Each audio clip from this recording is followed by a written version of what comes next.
Welcome, everybody, to the NFL Show on the Really True Sports Network. I'm your host for the NFL Show, Mike Goodpaster. Right now, I'd like to welcome in my co-host from the FF Face-Off, Anthony Cervino. How you doing, Anthony? I'm doing awesome, Mike. What about you? I'm doing great, too. I'm just pumped up, as I know you probably are, too, because Demi Lovato is going to sing the national anthem in Super Bowl 54. I didn't like anything about the halftime show or the anthem last year, and I think at least they have better performers. I don't even know who Demi Lovato is. Yeah, I mean, she is very much with this current generation. So she's not very good either. But who's the halftime show? Is it like Jennifer Lopez and somebody? Yeah, and Shakira. Ooh. That'll be all right to watch. I don't really want to listen to it, though. Who was last year's halftime show? I don't even remember that. Maroon 5, and it was terrible. Well, yeah, it's Maroon 5. It's not going to be anything but terrible. What I want to know is, why don't they put on some older acts for us? Can't you have, like, Metallica or a couple of Rolling Stones are still alive, right? I think so. Yeah, I really don't like the Rolling Stones either, but, I don't know. I just miss the days where, they had good acts like Michael Jackson and Bruce Springsteen. I mean, Springsteen's, he's still going. Yeah. Well, he wasn't too long ago. He was the halftime entertainment, wasn't he? I don't remember when he was last time. All right, let's go ahead and look at some injuries. The San Francisco 49ers were forced to play without George Kittle for 2 games this season, and I think it was clear they missed him, and now he did not practice due to a lingering ankle soreness stemming from Saturday's victory over the Vikings. I think they have to have Kittle to have a chance to win the Super Bowl. I expect we'll see him play, though. What do you think, Anthony? I don't think there's any way a guy like George Kittle misses this game. But, you say that about George Kittle needing him to win the Super Bowl. I think they need him to get past Green Bay. I don't, but I think they need him to win the Super Bowl. I think it hurts if they don't have him against Green Bay. I still think they could win the game, though. I mean, his backup is Ross Dwelly, who he's okay. He played well when he did have to play. I think Kittle missed a game towards the end of the season, but I think people are underselling the Packers. Why is that? Because they have no run defense, no wide receivers? No, but they finished as the number 2 seed at 13-3. Yeah. That's got to say something. It's not like they're the 8-8 Eagles limping in. They're 13-3 somehow. Yeah, but maybe a lot has to do with number 12, who people think isn't the same player. I think he's still a really good player. I think the problem is the players around him when it comes to winning this game, Anthony. I just don't think they have him. Now, we know anything can happen on any given Sunday, as the old adage in movie says. But I think when you look at the Packers, I mean, this is a team that struggled with a lot of inferior opponents this year, and they didn't really dominate people. I think that's what people see from the first win of the season against the Bears, 10-3. They beat the Vikings 21-6. They struggled with the Broncos. The Philadelphia Eagles went to Green Bay and beat them. They did smack the Cowboys, but who didn't? They struggled with the Lions twice. I mean, even the Jets beat the Cowboys. The only game here, I mean, they beat the Chiefs, but that was without Patrick Mahomes, wasn't it? Yeah, I think that was the game. It was either without Mahomes or without Tyreek Hill. So how about this? Signature win-wise, you've got the win against Minnesota 23-10. Minnesota didn't really need to win. What is the game that you hang your hat on saying that they have a good chance in this game? What, this season? Yeah, I mean, there's nothing here, really. I mean, whether you think so or not, you can say, or I think the Dallas win was a signature win. Oh, geez. It was in Dallas, and this was at that point in the season to where, Dallas was having a No, it wasn't. It Dallas was not. was having a huge year earlier in the They year. were not. They played and the three Packers bad teams early. Like that, they were in the top 5 of most power rankings when these two teams played, and then the Packers laid into them, and the Cowboys' season was never the same. Well, the Cowboys' season was never the same once they played good teams. So Right, I don't the think Packers this. dominated that game. Yeah, but everybody good dominated the Cowboys. But the Packers dominated Dallas. Aaron Jones ran it down your throat about 4 touchdowns. All right, so what you're giving me is this. Win. It was not a statement win. It was a win against a crap team that didn't make the playoffs. It was what, 7-9 or 8-8? At the time, they were 4-1. Yeah, and they'd beaten nothing but bad teams. Am I wrong there? I mean, you beat what? No, the Dolphins, you're not wrong, the Cardinals. But at the time, they were still in the top 5 in power rankings. I don't know what a top 5 in power rankings means. They were going to collapse. Yeah, but they didn't collapse. They just weren't any good all year. They just beat some bad teams. I mean, when you look at the Green Bay Packers schedule, I mean, who did they beat that was above 500? Were the Bears above 500 for the season? I don't think they were they? I think they finished at 500. Okay, so teams above 500 would be the Eagles, who they beat. They beat the Vikings twice. They beat the Chiefs, but that was without Mahomes. So that is it. I mean, teams above 5. This is a team that. Okay, so if you're going to go with that narrative, going into New England, the Tennessee Titans didn't beat a lot of teams with 500 records. But they had beaten teams with 500 records. Huh? They had beaten teams above 500, hadn't they? Or winning records. Oh, well, that's teams above 500. They beat the Houston Texans. I know But that's what you're saying about Green Bay. Well, let me give you this, though. Green Bay, the other thing that would worry me here is this. On the West Coast this year, they played, 2 games? And they scored 19 points, and they gave up 63 points. You know, they didn't just go to San Francisco and get manhandled. They went to L.A. and got manhandled by the Chargers. And hell, that's basically a home game. There's more Packer fans out there than there are Charger fans. You know, in that first game, and Mike Hoff, my co-host on my show, he's a 49ers fan, and he dug into that matchup earlier in the year for Green Bay. Davante Adams did not play. Yeah. And the game didn't get out of hand until the end of the second quarter. Which game? You talking about the Chargers or the 49ers? Blew out Green Bay earlier in the year. Well, that game was 23 to. Wait a second. Adams did not play. What's that got to do with anything? Davante Adams didn't play. Aaron Rodgers got sacked 5 times? They didn't run the ball for anything, and I'm sorry. I know Mike Hoff's a 49ers fan, but that you game. Don't think Davante Adams is that big of a difference? No. Davante Adams is the reason why they Are you telling me Davante Adams is a 30-point difference? I think he's a significant enough difference to where when Aaron Rodgers can't trust the people he's throwing the ball to, that's not named Davante Adams. So you can't run the ball because the 49ers, who already have a good defensive front, they know Aaron Rodgers doesn't trust his receivers, and they're just going to send pressure, and they're going to stop the run, and they're going to send pressure to get Aaron Rodgers. They're going to get pressure to get Aaron Rodgers. Adams in that game changes the complexion of it, and you know it. No, I don't. I do not know that because that's complete, utter bullcrap. It was 23-0 at halftime. Adams was uncoverable last week against a playoff team, Seattle Seahawks. The Seattle Seahawks secondary is nowhere near what the San Francisco 49ers secondary is. He was uncoverable. Yeah, against Seattle. He went 20 yards a catch, 8 for $160 with the touchdown. Yeah, against Seattle. Seattle was a team that had no running game. I don't think Davante Adams being out of the game had anything to do with Jimmy Garoppolo picking the Green Bay Packer defense apart. He was 14 for 20, 253 yards and 2 touchdowns. Raheem Mostert averaged 8 yards a carry. I mean, this is a game where the 49ers offense controlled this game also.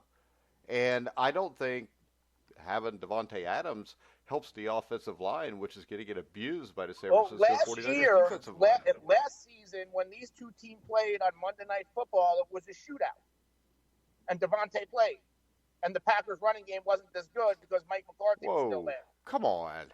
And the San Francisco 49ers were playing with who at quarterback? C.J. Beathard. And they scored how many points against the Green Bay Packers? But come on, we know C.J. can put up points. No, we just don't. Like Nick Mullins put up points. No, we don't. Kyle Shanahan is that good of a coach, is that good of an offensive coach. Yeah, sure. He's awesome. I just don't see it. I mean, he's a lot better than Matt LaFleur, but there's no way here. This game... 13-3 Matt LaFleur. He's terrible. Yeah, he is terrible. He's a horrible football coach. I mean, the division was crap. I mean, Minnesota was all right, but the schedule here is nothing. I mean, they played they played the Kansas City Chiefs without Patrick Mahomes. Outside of that, their toughest competition was Minnesota. There's nothing else here. They played a bad Denver team, bad Chicago team. They lost to the Philadelphia Eagles, who early in the season we thought, like the Cowboys, were a good team. But the Cowboys, the Lions twice, the Raiders, the Chargers, who they got dominated by. They barely beat the Carolina Panthers at home. They beat the New York Giants. I just... So the Chargers that they got dominated by, the Chargers were a favorite by many in the preseason to possibly be in the Super Bowl. Or but unfortunately, with all that talent they have. What's that got to do? What does being a favorite at the start of the year have to do with anything? Dolphins. Yeah, it was pretty much. You act like it was the Bengals with Ryan Finley. Well, I act like this. The Chargers, when they played the Packers, were 3-5. I don't think anybody even considered them a chance to have a shot to make the playoffs at that point. I thought they at 3-5 they could make a run because you also thought the Raiders could win the division, and you were wrong on both. They almost did. The Raiders almost won the division. They were right there, tied or within a game of Kansas City, and the Raiders went the wrong way. That was like a little over halfway through the season. I don't think you could say that they almost won the division. I think they finished, 5 games out of first? Right. They could have. They were within a game. And well, hell, the Bengals could have won their division. Out. They played the Chiefs 2 weeks from that game that they were within a game. Yeah, and they got destroyed by the Chiefs 41-9. But did not you even thought the Raiders were legitimate and could? No, I never thought they were legitimate. I thought they had a chance to make the playoffs. Go back to the audio. I thought they had a chance to make the playoffs. It doesn't make them legitimate. There weren't 6 legitimate teams in the AFC. That's why they were legitimate to make the wild card. I also remember telling you I thought you were crazy when you said they could win the division. I was saying that when Pat Mahomes, I think they lost their first game without Mahomes. They didn't look good with Matt Moore yet. And so it was against the Kansas City team I thought could possibly go 1-3. Yeah, I said that you got to look at the situation and when I said it in the season. I know what the situation. The situation is this: the only reason either one of us ever considered the Raiders making the playoffs is because the AFC was so bad. But to say the Chargers at 3-5 couldn't make a run, they do it every year. No, they don't. The only difference is Philip Rivers can't do it anymore. They don't make a run every year. When's the last time the Chargers made the playoffs outside of last year? You look at the 3 or 4 years before that, they didn't do anything. They start slow and make a playoff push. They just didn't make that push this year. They don't. If you look at the last 4 or 5 years, you had a playoff push twice. Okay. It's not a push. And I'll tell you this, the thing that would concern me is the San Francisco 49ers can run the ball, and the Packers cannot stop the run. All right, and Aaron Rodgers is going to have to show everybody he's the same guy. Prove me right. Prove you right that he's the same guy that constantly chokes in big situations? Oh, okay. He doesn't? He has been to how many Super Bowls? Was it 1? 1. Okay. And that was 9 years ago? What's his playoff record since then? I don't have it in front of me, but what is it? I don't know. I'm asking you because you're the one that loves Aaron Rodgers. I mean, Aaron Rodgers is overrated. It's a simple So if fact. Aaron Rodgers beats San Francisco this weekend and advances to the Super Bowl, then what? Still overrated? What if he wins the Super Bowl? Still overrated? No. Then it would be his second. Yeah, but it won't happen. And then he would be unequivocally ahead of Drew Brees. It doesn't matter because it's not going to happen. And after we talked about Drew Brees, they're unequivocally linked together on being great regular season quarterbacks that more often than not fail in the playoffs. Correct? I mean, isn't that the same thing? To me, they're the same thing. Now, if Rodgers plays his ass off and goes to the Super Bowl, yes, he's unequivocally ahead of Drew Brees. That fair enough? Right. Yeah. Yeah. I just don't think it's happening. I do not see a way that the offensive line can block the defensive line of San Francisco. And I think San Francisco's DBs are way too good. And I don't think you're going to see Devontae Adams go off this weekend. Because you can bracket and double Devontae Adams with that secondary, let everybody else play man, and nobody else is getting open. That's the problem. Somebody else has to step up. Who's going to step up here? Exactly. Lazard? Somebody has to. I mean, if they have a shot, I think they do, somebody on that team has to step up. Well, if you think they have a shot, who's stepping up?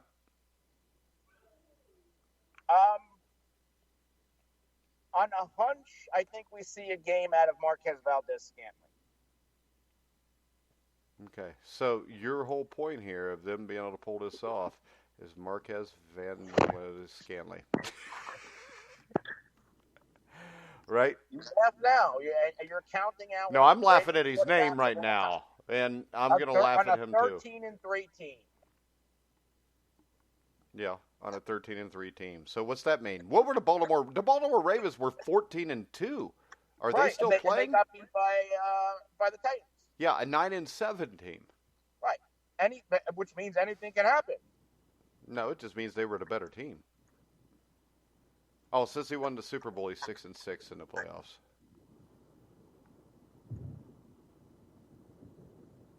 Just so you know. Okay, what's Russell Wilson, your golden boy? What's his record since he won the Super Bowl? Oh, he's been there twice, right? He lost one. No, he didn't lose one. No. Well, he didn't. I mean, Pete Carroll lost one. I don't think you can blame that Russell. on him. He was a quarterback. Yeah, he's the one that decided to not hand the ball off to Marshawn Lynch. It's all his fault, right? And also, I think we can also figure this out. He also has not had near as long a career as Rodgers, and his record is much better. He's been to the Super Bowl twice. Okay, what's his record since that Super Bowl? I don't know. He's been to the playoffs almost every year with terrible rosters. I'm looking it up right now. I can't find postseason on him. I know he's 0-2 over the last 2 years. Right. And I know that he's played since 2012 and been to 2 Super Bowls. How many has Aaron Rodgers been to since 2012? None, right?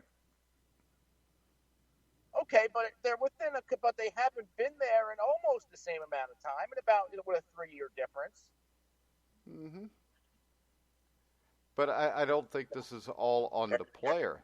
And I don't think that the Packers losing to the 49ers is going to be on Aaron Rodgers pretty much at all, to tell you the truth. I'm not saying the 49ers aren't the better equipped team. They have a better talent pool from A to Z. So what you're saying is Aaron Rodgers is so great, he's going to figure out a way to win the game. But aren't great quarterbacks supposed to do that? Like, wouldn't you expect a Russell Wilson? Kind of my point is they are supposed to do that, and it's been a long time since Aaron Rodgers has done that. Yeah, it's been a long time for Russ, too. Really? I mean, he's been to 2 Super Bowls in the last 7 years. Right. 7 years. Yeah. That's 2 Super Bowls in 7 years is bad. When was the second one? 2012 and 13. Or 13 and 14? So he started playing in the NFL in 2012. 6 years since the last one. Yeah, in 7 years, he's been to 2 Super Bowls. correct? Right. Okay. And how long has Aaron been starting? Because he was a backup for a couple of years. He's been there since 2008, which gives him four. How long is Aaron the starter? Hold on. He's had 4 extra years, and he's got 1 less Super Bowl. 4 extra years. Yeah. You're talking like you're counting those years that Aaron was behind Brett Favre. No, I'm not, because I just said he had 4 extra yeyears. He got drafted in 06 or 07. He started in 08, 09, so 3-4 years difference. So you could try to change the narrative all you want, but no, he's been a starter for 3 or 4 more years.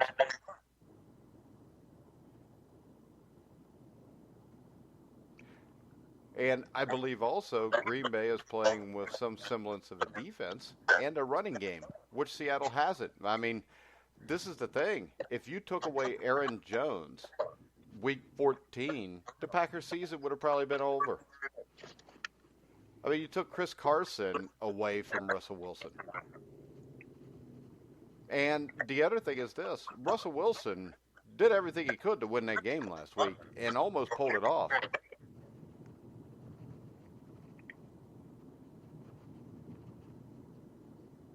Correct? Right, almost. But if I say somebody almost did something, you're all on me. That don't No, count. I'm not, because this is the thing. If Aaron Rodgers, if Aaron Rodgers, wait a second. If Aaron Rodgers comes out this week, plays his ass off and throws 4 touchdown passes and loses, I'm not going to blame him for that unless he ends the game with a pick. I'm actually going to tell you that he played really well.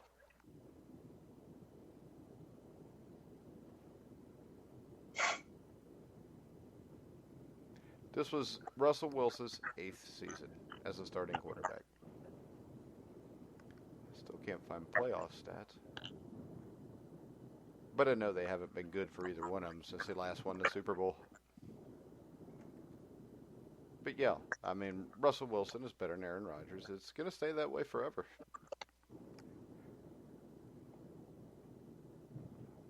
And I don't know why you love Aaron Rodgers so much. Doesn't he usually beat your Cowboys? He does. Okay. It'd be like me loving Joe Montana. I don't, by the way. But, all right. What do you see when you rank the 4 quarterbacks left here? Is Aaron Rodgers your number 1 then?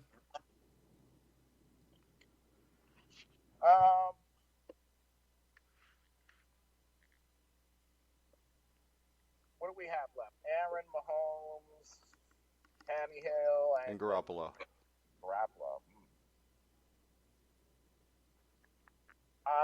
Probably. Are we ranking them in terms of just being quarterbacks, or are we taking into consideration personnel? No, just who's better. I mean, if you had a team right now, who would you rather have your quarterback out of those 4?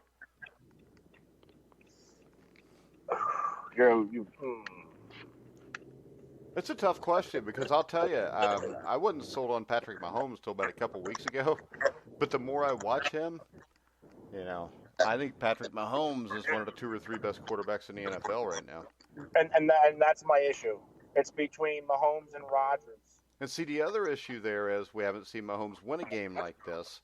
But it's not like it was Mahomes' fault that they lost last year to the Patriots either. So it's not like we've watched him crap his pants and lose a playoff game, if you know what I mean. Right. And to tell you the truth, when I look at Tennessee and Kansas City, I mean, I think Tennessee has a legit chance to win that game. The thing that scares me off from just picking Tennessee, though, is Patrick Mahomes. Yeah, and, Tennessee won that first game. But I think that was one of the early games, one of the first games that Mahomes was coming off the injury, too. But he did play in the game. He did. And it wasn't Tennessee. But then again, when you look at Kansas City, this is my problem with the Chiefs.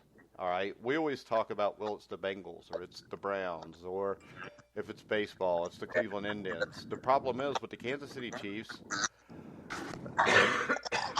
they have a huge history of failing in spots even when you think they're going to win. If you go back to 1997, '97 or '98. They were the number 1 seed. They lost to the Denver Broncos. I think the Broncos were a wild card, 14-10 at home.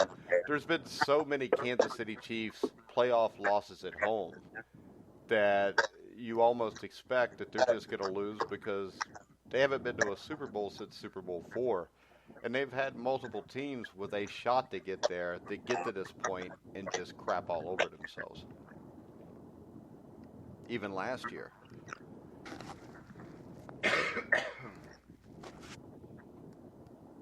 So, I mean, that's the other thing about Tennessee, Kansas City is, can the Chiefs actually get over the hump here? They're in Super Bowl I, Super Bowl IV, and then that was basically it.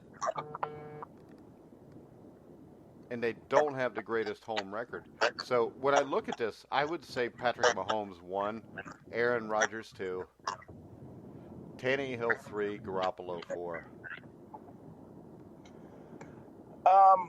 I would agree, but I think I would put Garoppolo ahead of Tannehill right now. Well, what I'll give you with Tannehill is this. And I like Tannehill. You know I like Tannehill. Oh, I think the two are interchangeable. And I think it's possible we find out this weekend that Garoppolo's interchangeable in any of the 4 numbers.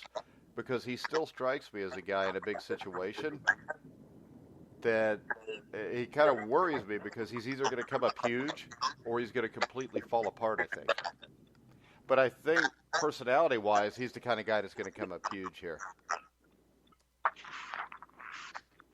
Yeah, I'm excited. I'm excited for these 2 games.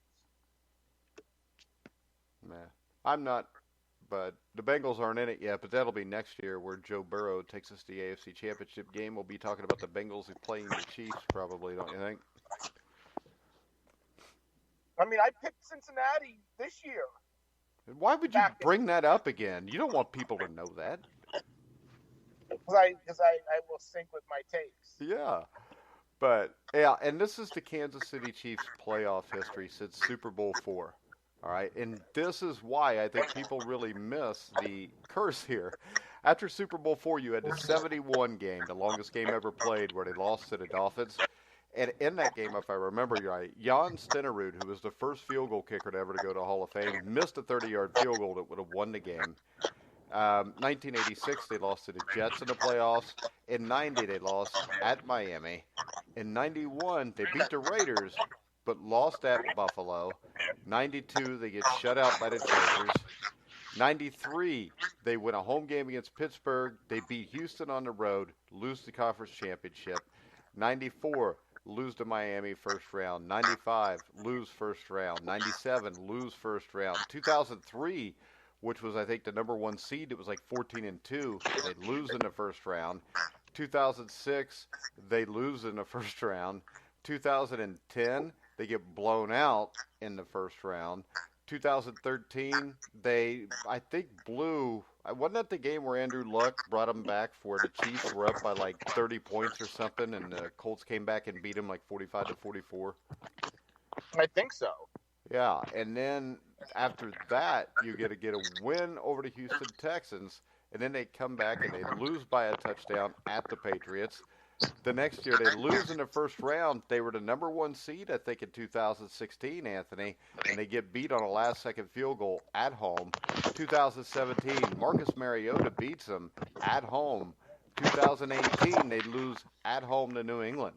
So when people talk about how big an advantage home field is here, the Kansas City Chiefs actually had a point where they've lost like 7 straight home games in the playoffs. Yeah, no, I remember that. Yeah, so that's what causes me concern for Kansas City. It makes me think, especially a bet taking Tennessee into 7 points isn't a bad thing. Plus the fact that I really like the way Mike Vrabel coached this last game, and I still have doubts about Andy Reid, who had a lot to do with a lot of those playoff losses for the Chiefs. Yeah, I like the way Vrabel has coached in both of these playoff games. Yeah, and if anybody could take or could slow down that Chiefs offense, I would think Vrabel is the guy that can figure that out now because we watched what he did to neutralize Lamar Jackson last week.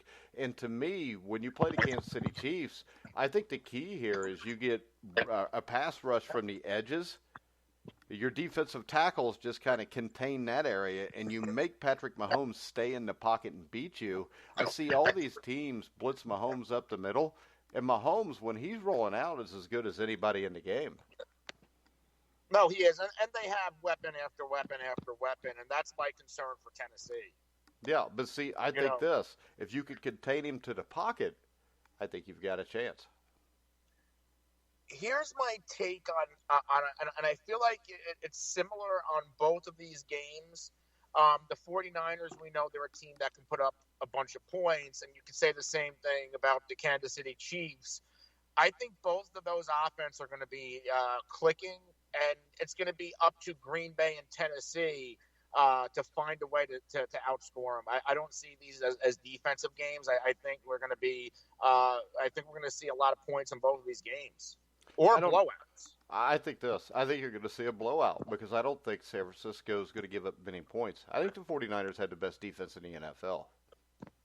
They had problems the last half of the season because of injuries, but a lot of those guys are back now, and this team's as healthy as what it's been. And the Minnesota Vikings, not a great offense, but they're not a terrible offense, and the 49ers completely shut them down. And I think the biggest concern I have here and why I think this game is going to be so much a blowout is not the Aaron Rodgers factor. It's the fact that I don't think Aaron Jones is going to be able to run the ball anywhere on these guys. Because I don't know if any team can run the ball on them. That's why, to me, a 49ers-Titans Super Bowl would be so interesting to see if Derrick Henry could actually do that to the 49ers front seven, which I think may be the best in pro football. I mean, that's fair, but again, you're talking about the last game in which Davante Adams didn't play, and you're underselling the kind of impact. I'm not underselling anything. What I am doing is this. I'm saying if Aaron Rodgers can't get a running game out of Aaron Jones, he's not going to be able to throw the ball. Because if they can line up with their front seven and not blitz and stop the running game, we already know Bulaga and those guys, if they're playing, if they're healthy, cannot block the defensive ends for the 49ers. So what I'm saying is, if you can't run the ball against the Niners can get pressure with just their defensive front. You don't have to blitz, which means you can double team Davante Adams. Everybody else could take their guy, or you can zone that, and you have no problem taking away their offense. So I'm saying this, for Green Bay to win the game, Aaron Jones has to be able to run for 100 yards. He's going to have to get going somehow. Yeah, and I think what we saw last week, he had trouble running against Seattle's defense. Seattle's defense is nowhere near San Francisco's.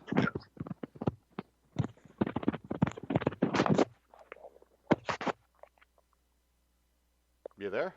Yeah, I'm here. All right. Anything else you want to discuss before we wrap it up? No. Are we previewing these games tomorrow? Yes, we are. I forgot to send a text to Randy, but we will probably be previewing them with former 49er and CBS Sports analyst Randy Cross tomorrow at noon. So make sure you check back then. And you want to tell everybody where they can find you on the FF Face-Off? Yeah, you can follow me on Twitter at The Real NFL Guru, and you can follow my show at the FF Face-Off. It can be found at all the top social media and podcast platforms. All right, guys, so make sure you check us out tomorrow as we preview the NFC and the AFC Championship game. Randy Cross, I'm 90% sure he will be with us, but I will text him in a little bit to make sure. And then you can follow us at The Grueling Truth, where I will tweet it out tonight. And maybe we'll even tweet out a phone number where we can take some calls for Randy if Randy wants to. Like I said, you can hear us anywhere you find podcasts. YouTube, iHeartRadio, Spotify, you name it, we're there. But for now, for Anthony Cervino, I'm Mike Goodpaster. You've been listening to The Grueling Truth, where the legends speak.